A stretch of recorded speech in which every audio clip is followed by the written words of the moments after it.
I think we're in the first half of the first inning here. We are just starting. It's a very good sign that we're debating this. The dialogue needs to exist, and I think the more we initiate it from within the industry, the better off we'll be.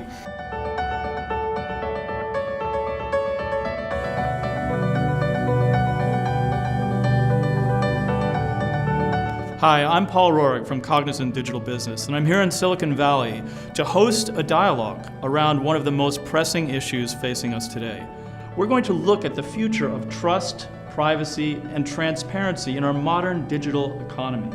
It's an economy fueled by machines and data at a scale never seen before in human history. And as we build out these new machines, it's changing how we engage with each other. Will AI be part of the solution in managing trust, ensuring our privacy, or will it continue to be seen as a threat? What will new economic models be? Will it be ad-based, subscription-based, a combination, something completely different? And finally, how will we collaborate, governments, regulatory agencies, companies, individuals, to create a regulatory and practice environment that ensures and protects innovation while also protecting our healthy society?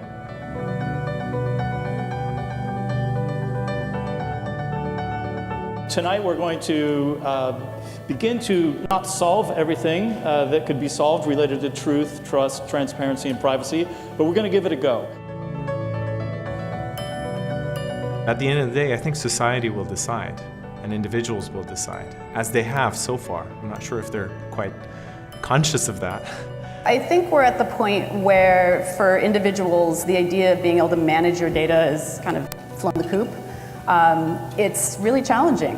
So while we are responsible, I think we need to look at it more broadly than as an individual issue and start looking at it more as a societal issue and its effects on society. You know, we're engaged in a massive change about the way that people assume how something that they do will be recorded over time. It's up to us, the consumer, to understand what we're opting in and opting out of, and to really understand how the platforms that we use and the tools we use are making money off of the data. So I think the customer still very much owns the data. The customer shares the data for a particular experience or a particular service, but no further.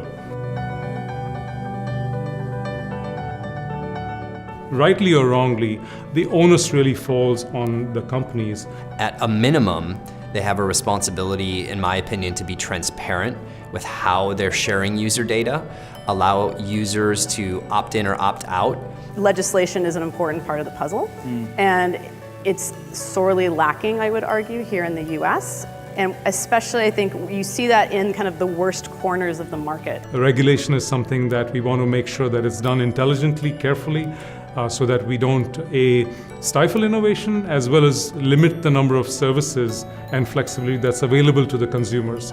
The challenge is going to be, how do you put guardrails in place to not stifle innovation, but hopefully focus and accelerate, and then course correct as we continue along? There needs to be a dialogue, and there's much more nuance, especially since these platforms are new to human history. We're only a decade or so in. People just need to have some constructive dialogue here to see what are the right levers we can pull to make it fair for everybody, and then frankly have a discussion of what fair even means.